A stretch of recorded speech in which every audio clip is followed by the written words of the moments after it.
How should a business owner or manager be looking at their teams and their business and how they interact? Hi, everyone, and welcome. Here at the Oval Table, we believe that every voice matters, and we want to model how that works. Often the advice that makes the difference comes from where you least expect it.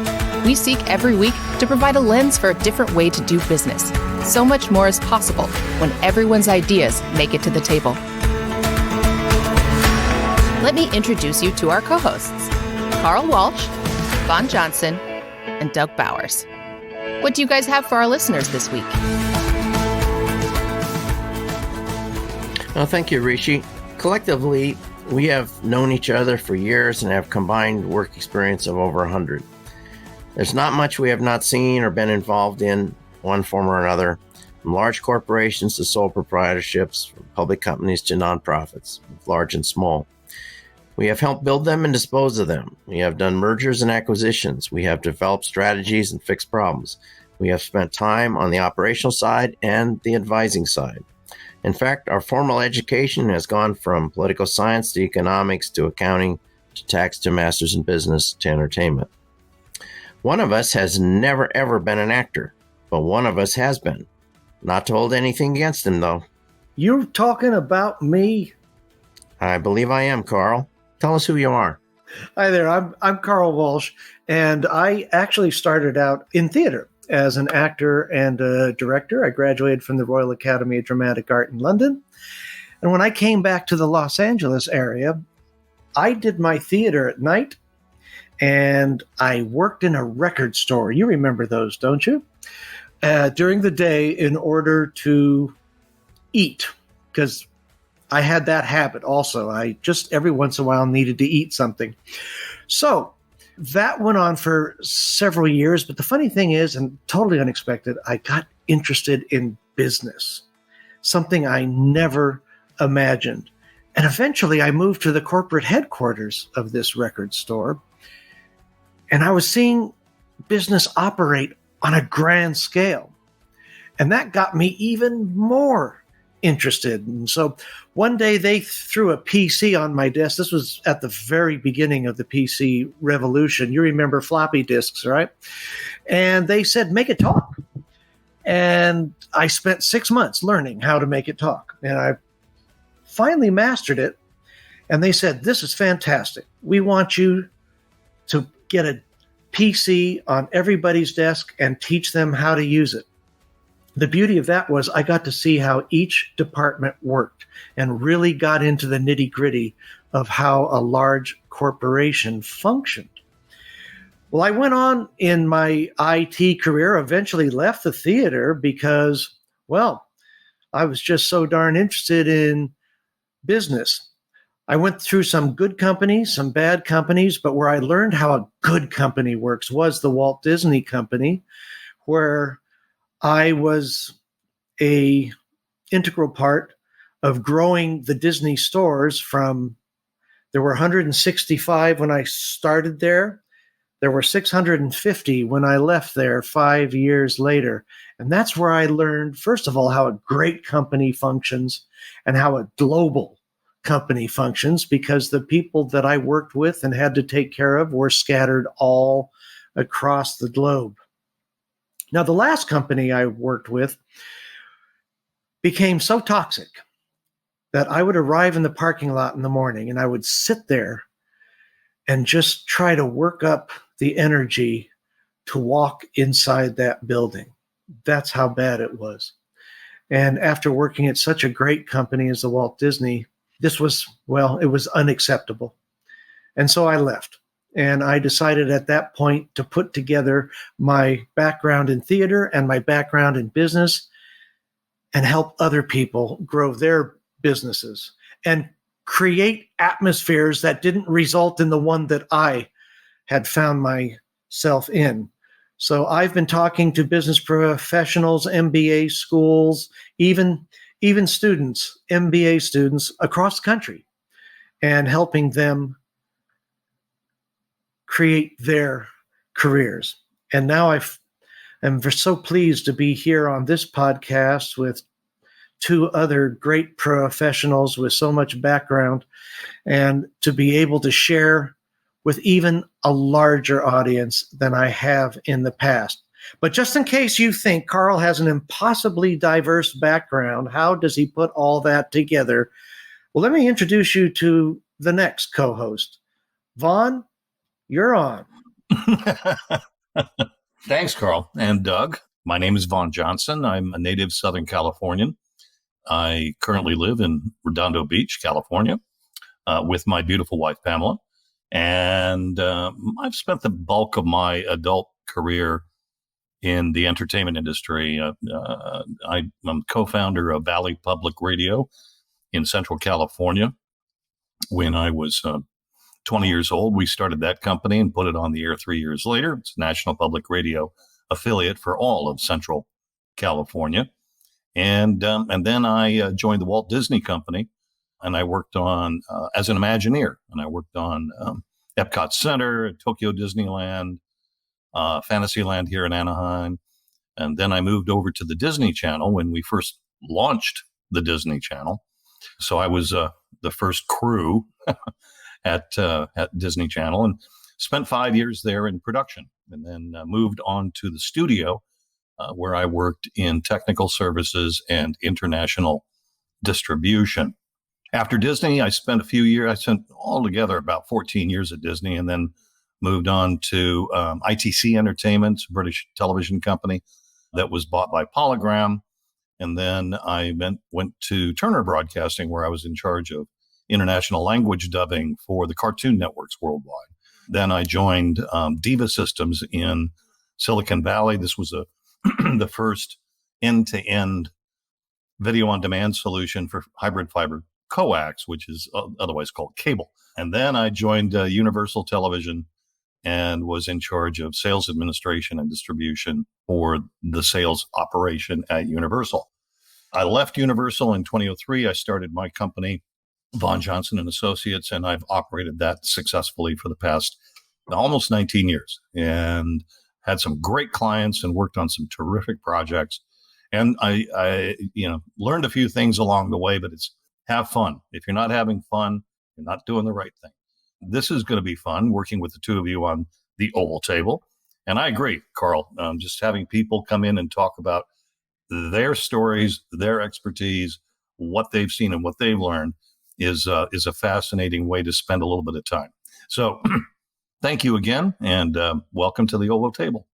So that's a bit about me.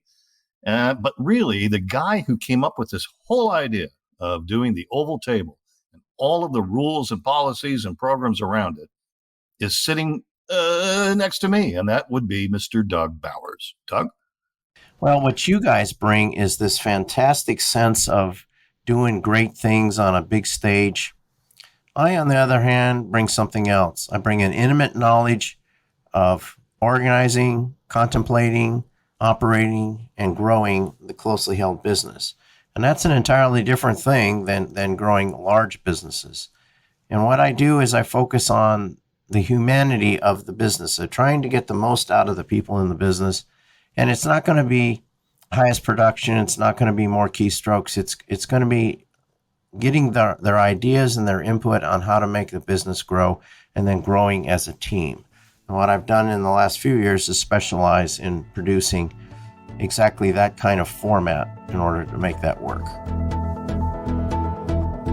If you're enjoying this podcast, wait till you get your hands on Doug's book, We Are Alpha Dogs, available on Amazon and wherever books, ebooks, and audiobooks are sold. Go to wearealphadogs.com for bonuses and downloads to help you and your company become legendary. And if you are especially adventurous, while you're at it, take the dog quiz and find out more about who you really are. Now, back to the Oval Table. Well, welcome everybody to the table. And since this is our very first podcast, we felt we should take some time and let you know who we are, why you should listen to us, and what we're all about. And we're going to start by talking to Douglas Bowers. He is the author of the book, We Are Alpha Dogs. And by the way, available on Amazon and soon at Audible as a recorded book.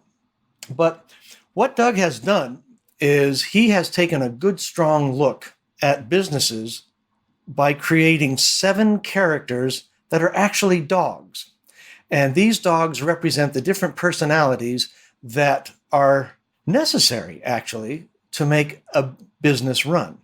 And I'm going to bring in Doug and ask him, well, why don't I ask you, Doug, how should a business owner or manager be looking at their teams and their business and how they interact? Well, thanks, Carl. I think we should step back for a second and relate some of our experience as to how business owners look at their business. And I think there are 3 basic classifications. One is, how can I improve my business? So the business is functioning relatively well, the quality is there, and the question then becomes is, how can I improve that business? And to do that, you have to focus on the quality, not only of the products and the things you're doing, but also in the leadership positions inside the business. You have to focus on functionality, how well the business is functioning. There's also a security aspect. When you start a business, you typically take a very big risk and you put a lot of bet on the table. But over time, that becomes something you don't want to keep doing. So every day you want to sort of take a smaller risk, a smaller bet, to get to the point to where the bet really isn't a bet anymore. It's just market research. You want to try and get there, not only for yourselves, but for everybody connected with the business. And I think the other goal you would probably have if you were trying to improve the business is you would be thinking about legacy. What is legacy going to be for me when all is said and done?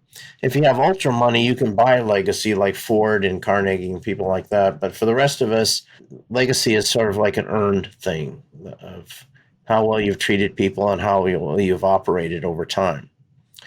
There's another group of business owners, and basically they're in a situation where they say, I don't know what to do next. I'm kind of lost.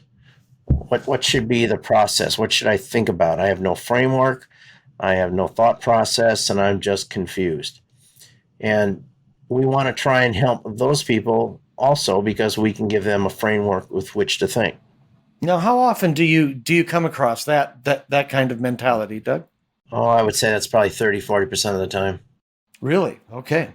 Get in situations where you don't know what to do next. Market's changing. Employees have changed. I have a strategic challenge, innovation in the marketplace. The customers are walking away from me. What do I do? So it's not rare. And so there are ways of going about it, but the way to not go about it is to not think about it. That's what people tend to do. They just get kind of overwhelmed. Everything's incoming in a foxhole. The third group of people are people who are really rolling along. I mean, they're doing well. Their sales are up. Their profits are up. They know what they're doing. And you can step back from that business and you can objectively assess that business is actually doing what it's supposed to be doing. It is actually making those improvements.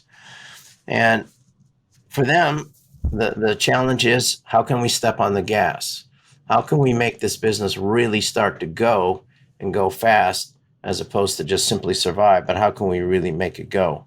And each of these 3 groups would benefit from a framework with which to think about the business. And we call that framework the 7 criteria. The first criteria item is you have to have what we call true profits. That's profits where there's no cash commitment. For example, if you have a $5,000 profit in the month, but your line of credit at the bank is $5,000, you haven't done anything. All you've done is move dollars around. So you don't have money to work with. You don't have money to invest. You don't have money to innovate with. So you really have to fix that problem is to really produce what we would call a true profit. It's not the accounting profit. It's not the profit at the bank. But it's a true profit, something to work with. The second thing you need to do is have increasing sales with increasing margins. And the reason you need to do that is that it creates opportunity for the business to do better. It creates opportunity for the employees in the business to do better. And you really want them to do well, and you want the business to do well. So increasing sales creates more true profits. More true profits creates more increasing sales. So the two feed on each other as the two parts of a flywheel. The third thing you need to do is innovation. You have to be an innovator, either in terms of product or in process or both. The market will innovate anyway, and you have to be the innovator in your industry. What you'd like to do is be the number one or the number two in the industry as an innovator. And by doing that, you're able to start driving the success of the company and driving your segment of the market as opposed to being driven by somebody else's innovation. Consider the fact of we had frozen orange juice at one time in a can where you had 3 cans of water, 1 can of pulp out of a can, and then the consumer changed to something else. They wanted it in a jug instead. And if you weren't innovating and going with that movement, you're going basically out of business. So you have to really be an innovator. And if you can be the leading innovator, so much the better, because the opportunities start to compound after a while. What you're talking about there, Doug, is basically you want to have control of your place in the market as much as is possible, and not let the market control you. And what you'll find, what we found from some of the people we've interviewed, is that when they become the leader in the industry, when someone designs a new product or a new service or a new process, they tend to seek those people out first and give them a shot at it, because naturally they can say, well, if ABC is doing it and everybody knows ABC, if ABC is doing it, then maybe you should do it too, because the leader is doing it, so you need to do it. So that's a natural sales thing. Yeah, you're just a follower. Otherwise, you're not out there leading and controlling your fate. Right, but you want to be the guy doing the innovating. Yes, exactly. And everybody else has to chase behind you. There is such a thing as momentum in these things. And so if you have more momentum, momentum tends to breed momentum. An item at rest tends to stay at rest, but in a business sense, it tends to go out of business. The fourth thing you need to do is you need to reward and grow your employees. You can't take all the profit home for yourself. You have to give them more money. They have to make more money. They also have to have personal growth inside that business, so they feel like they're actually getting somewhere, that they don't need to go somewhere else because they're actually getting somewhere inside that business. And I know you guys in your corporate experiences have felt that for periods of time that was your case, that it was just too much fun and too much rewarding to stay where you are. Absolutely. Unfortunately, those rewards didn't stay, and so then quality people leave, which is the problem. When success is fun, when working at a business is fun and exciting every day, then people want to invest a great deal of their time and energy and their thought processes in it. If you have a business in which at 3:30 is quitting time and 3:31, you better not be going in the wrong exit, you have a problem. That's telling you that there's something drastically wrong with that business. The problem, if you don't reward those employees, if you don't give them an opportunity to become successful, then the best and the brightest, the ones who you need the most, simply say, well, we could go somewhere else and do the same thing. We could start up a business down the street and do the same thing. And you don't want that happening. You want to give them a playing field where they can become more successful and they can do things and they can get somewhere on their own right. And that's really what you're trying to do, is create that, foster that benefit. You don't want them moving on, because if the best and the brightest move on, you ask yourself what's left. And what's left is typically people who don't have the gumption of going anywhere else. So you're settling for people that you don't want to settle for. You really want the best and the brightest there, helping to lead, and also helping to take some of the load off you as a manager, as an owner. I mean, it becomes very tiring after a while doing everything yourself and having been the answer for everything. The fifth thing you want to do is you want to be wherever your customers are. And that can be inside, it could be in your community in which you operate, but it can be a community that is spread throughout the country doing certain things. For example, they could be in a sports group. They could be tennis players. So wherever the tennis players gather, you gather, because that's where your customers are. So you're wherever your customers are, and you want to be there, and you want to make it worthwhile for the customers to know you. You want them to be able to reach out to you easily and find you, not have to hunt you down. If you look at a lot of public companies today, it's hard to call them. I mean, you can't call them, you can't contact them. If you send in an email, who knows that ever gets answered? And that's a competitive advantage that a closely held could have by being in touch with the customer and helping the customer. What you really want to do is invite that customer to your oval table. So you have an oval table of customers. And it's amazing. And we've done these studies in the past. It's amazing the kinds of ideas and the credit that the customers give that company. I mean, I did one once where a guy who was not invited called me up and says, I'm coming. I don't care about no stinking lunch. I'm coming because I have things to say. And when he came, he had a lot of great things to say. And it was really terrific that he was there. I certainly wouldn't have turned somebody like that away. Having that oval table with your customers is extremely important. They will tell you what you're doing right and what you're doing wrong. When they tell you what you're doing right, you have market research now. You now know what to step on the gas about.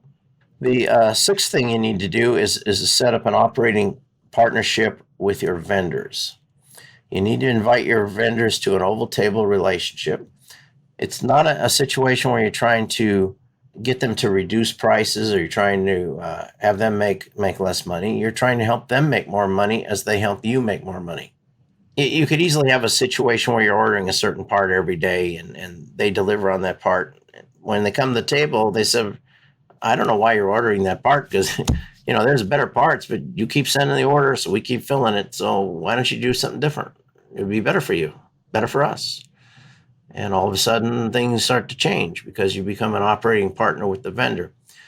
Some of the interviews we have coming up here on the podcast will highlight how extremely valuable that vendor relationship is and how you have to actually manage that vendor relationship. And you have to manage you have to manage their business because you have to know what their flow of problems are so that you can be ahead of those problems. And the seventh thing you have to do is have honesty and integrity in all things. When you do that, no one needs to wonder what to do. If a customer is overpaid, they get a phone call saying, would you like a refund or would you like a credit on the next bill? There is no question about it. And they might say, well, it's immaterial to us. And you would say, it's not immaterial to us, though. We want to give you that refund. If you have a employee review set up for May 15th, you have that done by May 15th. It's not in September, it's not in August, not next year. It's in front of May 15th because that's integrity to the process that you establish. And once you establish that and everybody knows that is the process, that's the way we do things here, everybody knows what to do. They know what the rules are. They don't need to be wondering, can we get away with this or can we do that? No, they know what the rules are. And so they can function that way. Honesty and integrity in all things. So those are the 7 criteria by which we would judge. And then the good thing about the 7 criteria is that each one feeds the other. And so if you set up a flywheel in which you have true profits at the top and then you go into increasing margins and increasing sales, and then you're more innovative, and then you're rewarding your employees because you've got more to reward them with, start with, and you can be more in tune with the customer, and more in tune with the customer makes true profits happen, makes sales happen. And if you're working with the vendor, the better vendor relationship makes a better product for your customer, which makes more sales, which makes more innovation possible. And so you go around this flywheel. The first time we would work with somebody, we go around that flywheel one time. Over time, we would go around that flywheel. And then you start to go around the flywheel the second time. And the more times you go around that flywheel, the sharper that flywheel gets and the more productive it gets. And the better company you have and the better your relationship with customers and vendors, and most importantly, employees, that everybody sees what's going on and everybody wants to be a part of that. So that's how we would approach a business, regardless of whether you're doing okay and just want to do better, or you don't know what to do, or you really want to step on the gas. The 7 functional criteria are still the approach you need to do, and you need to do that around an oval table. Because you set up an oval table, And then all employees get to answer those questions.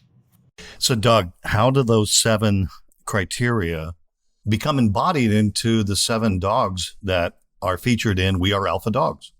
The 7 dogs in the profile all have certain attributes, and they have a certain focus. They have a certain way of receiving information and giving information.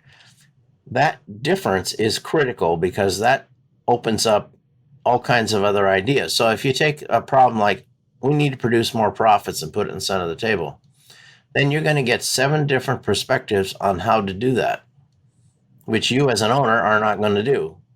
You're not going to see all 7 things, and you're going to see different perspectives. Somebody's going to say, well, we're taking too much risk over here.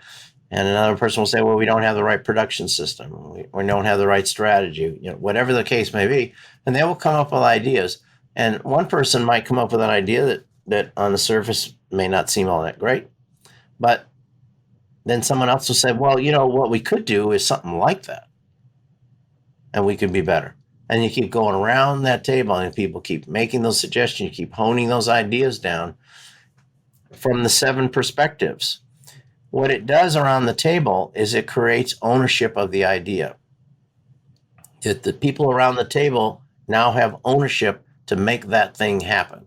It's not, the owner wants it done this week, so we're going to do it that way. No, it's the 7 people around the table have ownership. And that ownership then permeates throughout the organization. So that's the dynamic that's there. It's very hard to get ownership unless you give them a say in what they're going to do. And once you give them that say, then they want a larger say. And that's ever more important because that's how it's going to grow from where it is now. Doug, could you give us just a quick 1 or 2 words description of each of the 7 personalities? For instance, that risk-averse pain in the rear that's out there, but he's awfully important because he keeps you from flying the plane into the ground. Okay, we can look at the 7 personalities as also 7 perspectives and 7 functional areas in the business, because that's what they are. One guy is Stan, and Stan's all about strategy and keeping a record of things and understanding what's going on, and has a great institutional memory for what we've tried in the past, has worked or hasn't, how it's worked. You have another guy called Jack who's all about getting things done. So he's typically a production guy. He's somebody who wants to get it done, wants to make something, wants to fix things. And that's what he does. He fixes things. He does things. Doesn't necessarily know what to do, but he knows how to fix things when he's given the opportunity. Then we have Buster, who's all about sales and is all about taking the company's idea and getting other people in the world to accept that idea. That's a special skill set. It's a skill set that's focused on yes, not on no. And you have to be careful that you give him the right things to go sell, but once you give them to him, he wants to go and involve himself in that process. You have Tracy, who's the soul of the business inside, who wants to take care of other people and is loving and caring. Things will go wrong inside a business. Somebody will die, or somebody will get hurt, or you'll lose a big customer, or whatever happens. And Tracy's the one to step in there and make it right and make it happy and recognize people that came to work today. I've seen people one person comes immediately in mind, and she says, I don't care what I do in this company as long as I run the company parties and the company birthdays, because I want to recognize people. That's what I do. The rest of it I'll put up with. What I really love to do is be warm and friendly to other people. We have another one called Ranger, and Ranger's all about what could be unencumbered by what is. The importance there is he's not limited by the obstacles in the moment. He sees what we ought to go here, we ought to do this. Frequently doesn't know how to do it, but he gives you the idea. And certainly a champion of that was Steve Jobs. We should have one button on the phone. And of course, other people said, Steve, you can't have one button on the phone. Don't you know what you're talking? You don't know what you're talking about. I want one button on the phone. And eventually revolutionized cell phones in the process. The 6th person is Scotty, and Scotty is by nature risk adverse. And what Scotty does is he will look at a situation, he will see what can go wrong in the situation, or he will even dream up of things that can go wrong, which may not have too much reality. But once those things are out on the table, typically internal quality control, things of that nature, the other dogs can take a look at it and say, well, we can fix that. We can take care of that. I mean, that's not really a big problem. We can fix that problem. But if Scotty doesn't surface those issues, Jack's not going to see them, and the other dogs aren't really going to see them either. If you're taking a product to market, it'd certainly be nice if you didn't have a risk to that product. I had a client who was an engineer, and she was producing designs for up in the San Francisco Bay Area on polluted sites from the Navy. And she insisted that the Scotty on her team approved the document, because when that document goes to the Navy, there's a Scotty sitting on the other side of that table who's just gunning to show out how much many mistakes you've made. So you want to get those things figured out in advance. The seventh critical factor is Big Dog, and Big Dog's purpose is to be a coordinating leader. He would have come from one of the other seven, but he wouldn't necessarily be great at one of the other seven, but he comes into the Big Dog role because that's what we need at the time. He will coordinate other people. He will help other people. He will solve problems for people. And he's also an interpreter. When one dog says something and the other dog doesn't understand or doesn't like what he says, Big Dog will typically go to him and say, well, this is really what he was saying. Well, okay, well, he didn't say it that way. I can understand it now. And Big Dog has the ability to translate what other people say and do. And so that's your seven characters. And people gravitate toward whichever dog they are. They just seek that dog out. They become comfortable with that dog. I mean, we've had people that we haven't seen in a couple of years come up to us and say, I'm still Jack. I'm still Stan. I'm still that. We don't even know the name, and they come up to us and tell us which dog they're. So we know that works. We know it has sticking power. All right, Doug. Well, thank you so much for going into the 7 criteria and letting our audience know who we are and what we're about. And we'll be profiling Vaughn, and someone will be profiling me in future episodes. Thanks so much for joining us on this first interview. And don't go away, because we have more things coming for you. Wow, what a great conversation. Alpha Dogs are always the first in line for the good stuff. So remember to download your favorite episodes at theovaltable.com. Stay up to date by subscribing, and review us on Apple Podcasts to let other top dogs know how much you enjoy these conversations.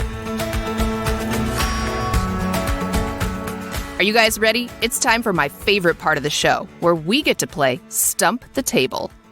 This is where I pick a question submitted by our listeners and see if we can stump the hosts. Let's see what we have for today. Well, Rishi, this week our question is, I have an oval table. I have a closely held business. I've got everything organized and ready to go. But my big question is, how do we start the conversation? Well, I can imagine what would happen at the table is, especially if you're not been running a business in which there's a lot of participation by the other people around the table.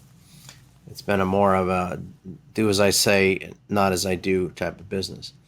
And you ask the question, sitting there patiently, how can we improve the business? And I imagine what's going to happen right from the get-go is crickets. And you're just going to sit there and swallow the silence until somebody actually says something. And if you go the whole hour, you go the whole hour. And then say next week when we meet again, we're going to have the same question. How do we improve the quality of our business? And sooner or later, one of the characters around the table is going to say something. It's probably going to be a Buster, might be Jack, and they're going to say, well, of course we could be doing this, and then you'll get some people chiming in and a little bit of that going. And then the third meeting, it's all hands on deck and everybody's going at it. And that's exactly where you want it to be. You want people identifying problems, you want identifying opportunities, and you want them all talking together to figure out what to do next. Because at that point, you get buy-in. It becomes their next, not your next. It becomes their next. And they have a vested interest in making sure that that happens. And that's extremely important if you're trying to lead change in an organization. If you got an organization that has been wide open and everybody's rocking and rolling and participating, then that's a good chance to get some really good questions out there on the table. You get those questions out, then you're probably going to have to go discuss some answers to those questions, and then you probably have to go test some data, and generate some information to figure out what is the answer, or what should we go look at. You might even have to involve a vendor. You might involve some customers in that process, and that would be that's where you're trying to get to, but it might take you a while to get there. Particularly if the culture has never been that open. I mean, you just said leading change. That is key. If the culture of the company, right, wrong, or indifferent, has been very top down, and then suddenly somebody decides, we kind of need to be more horizontal here. We need to have our employees involved in discussions about how to improve the business. We need to bring our customers in and talk to us about how to improve the business. And that's a huge change by itself. I mean, how does somebody finally just sit down and decide that the way I'm running my business needs to change? Well, typically in that meeting, the first thing people do is think about who signed the payroll check. And I don't want to disagree with that person. But that person has to back off from that position and realize that the future of the business is going to be a business in which everybody is participating, because no one person has access to all the information that's available. And you need the information surfacing at the table. So in order to get that, you have to be open to that communication. I mean, we certainly around this oval table, as an example, are pretty open about what we like and what we don't like, and we don't necessarily agree, and we all have different ideas, and we bring those ideas forward, and we're far better off for it because we're doing it that way. And that system, I think, is about the only way you're going to really run going forward. Now, public companies might be able to be top-down, but that represents a strategic opportunity to compete against them when you're not top-down. I mean, try calling some of these places and asking a question. You can't get in. They don't answer the phone. Apple does, but most of them don't answer the phone. They don't respond to emails, but you can. If you're closely held, you want them to call. You want to be friends with them. You want to help them, because it's all market research for you, if nothing else. But you get a chance to hear things that you can't otherwise hear. You got a strategic opportunity to be competitive. Right, Doug. So what do you think, Carl? I have a lot of thoughts on this because it's what I talk to companies about. It's what I talk to audiences about, is getting the communication going and unleashing the creativity that exists in your most valuable asset, which is your workforce. And a lot of people forget that because, well, for lots of reasons. And the point is, and I have stories about very large companies from General Electric to Pacific Northwest power companies, where just opening up discussions solved what seemed to be unsolvable problems when they just began listening to administrative assistants, to people in remote locations. When they began listening to them, these problems got solved. And for a closely held business, that should be the easiest thing in the world to do, as long as you change the mindset. It's all in the mindset in management and the mindset in the employees. That's Stump the Table this week. If you have a question about your business that you'd like us to tackle, please visit www.theovaltable.com and try to stump this table. We'd love to hear from you. No podcast like ours would be possible without the help of some talented people behind the scenes. We would like to thank Audavita Studios and their director of podcast production, Sean Hettinger, recording engineer David Rosenblad, staging and show production David Wolf, social media Jay Spang, artist Marsha Carrington, and for our transcriber, Jamie Karras. We all hope you have a productive and inspirational week. I'm Rishi Katz, and we will see you next time here at the Oval Table.